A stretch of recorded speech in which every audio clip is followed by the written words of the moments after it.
मुंबई महापालिकेत अधिकाऱ्यांनी कुकर घोटाळा केल्याचा आरोप। 600 रुपयांचा कुकर 2,500 खरेदी। दिलीप लांडे आणि बीएमसी अधिकाऱ्यांच्या विरोधात पोलिसांमध्ये तक्रार।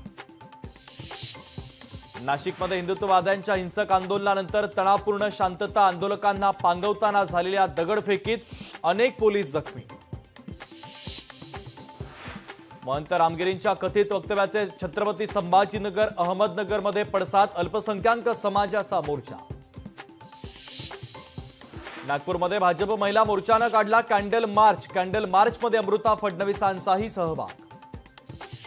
इंदू मिल स्मारकाच्या निधी वितरणामध्ये घोटाळ्याचा संशय। शिल्पकार राम सुतारांना पैसेच दिले नसल्याचा अक्षय आंबेडकरांचा आरोप।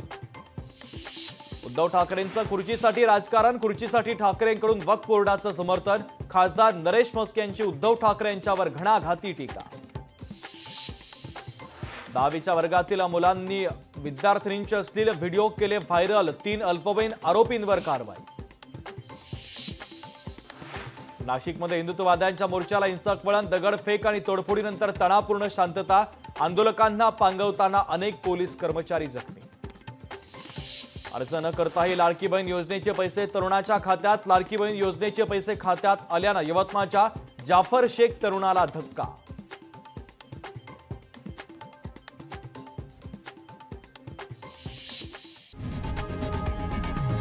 लोकशाही मराठी ऐका, पहा, जागरूक रहा।